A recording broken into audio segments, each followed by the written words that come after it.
नमस्कार दोस्तों, स्वागत है आपका हमारी चैनल संडे हॉरर पर। आज मैं आपको सुनाने वाला हूँ एक और नई और डरावनी कहानी जो आपको रोमांचित कर देगी। तो आराम से बैठ जाइए, अपनी सांसें थाम लीजिए, क्योंकि ये कहानी आपके दिल की धड़कनें बढ़ाने वाली है। आप इस कहानी को अंत तक जरूर सुनिए, क्योंकि हर मोड़ पर कुछ नया और खौफनाक इंतजार कर रहा है। तो चलिए शुरू करते हैं हमारी आज की भयानक कहानी। अस्पताल की बारात। रात के सन्नाटे में सरकारी अस्पताल की पुरानी इमारत अंधेरे में डूबी हुई थी। चारों ओर पसरा हुआ सन्नाटा ऐसा था मानो हवा में कोई अनजानी बेचैनी तैर रही हो।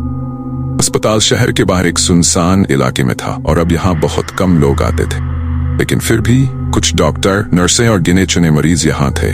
रात के करीब 11 बजे थे। डॉक्टर रवि अपनी शिफ्ट खत्म करके घर जाने की तैयारी कर रहे थे।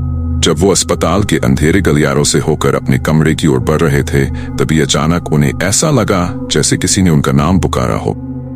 डॉक्टर। वो रुक गए, चारों तरफ देखा, मगर वहां कोई नहीं था। शायद मेरा भ्रम है, उन्होंने खुद से कहा और आगे बढ़ गए।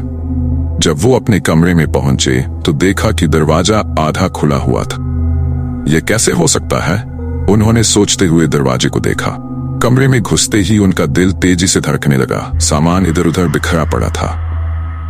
मैंने तो सब कुछ ठीक से रखा था। फिर उनका दिमाग तेजी से सोचने लगा। उन्होंने अपना बैग उठाया और जल्दी से वहां से निकलने की सोची। जैसे ही वो लिफ्ट के पास पहुंचे, एक अजीब सी ठंडक महसूस हुई।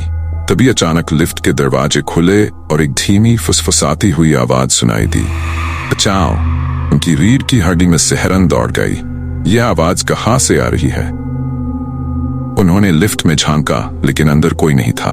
उनकी सांसें भारी होने लगीं, दिल तेजी से धड़क रहा था। फिर उन्होंने सीढ़ियों से जाने का फैसला किया। सीढ़ियों पर जैसे ही उन्होंने कदम रखा, वही आवाज फिर से सुनाई दी, डॉक्टर, मुझे मत छोड़ो। रवि के कदम वहीं रुक गए। उनके चारों ओर खामोशी छा गई थी।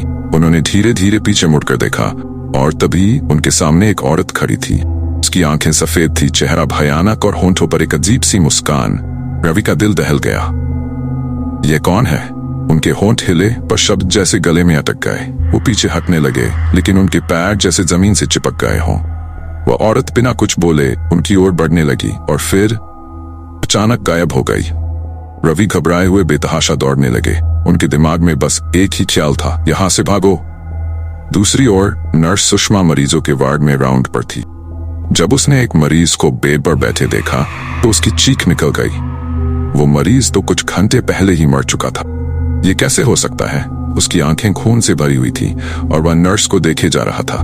सुषमा भागने लगी, लेकिन गलियारे में घना अंधेरा छा गया था। अचानक उसके पैरों में किसी ने पकड़ लिया। उसने नीचे देखा, वही मृत मरीज। नहीं। सुषमा की चीखें पूरे अस्पताल में गूंज उठी, लेकिन उसे बचाने कोई नहीं आया। उधर रवि अपने कमरे में घबराए हुए बैठे थे। उनके दिमाग में वो भूतिया औरत और नर्स की चीखें गूंज रही थीं। क्या ये सच हो रहा है? उन्होंने खुद से पूछा। अभी कमरे की लाइट छपक कर बुझ गई। पूरे कमरे में घुप अंधेरा हो गया। फिर अचानक रवि ने देखा कि कमरे के कोने में वही औरत खड़ी थी। उसकी आंखें अब लाल थीं, पर वो धीरे धीरे रवि की ओर बढ़ रही थी। तुमने उन्हें क्यों मारा? उसकी आवाज सुनते ही रवि के पैर कांपने लगे। मुझे मारा? मैंने किसे मारा? वो बुदबुदाए।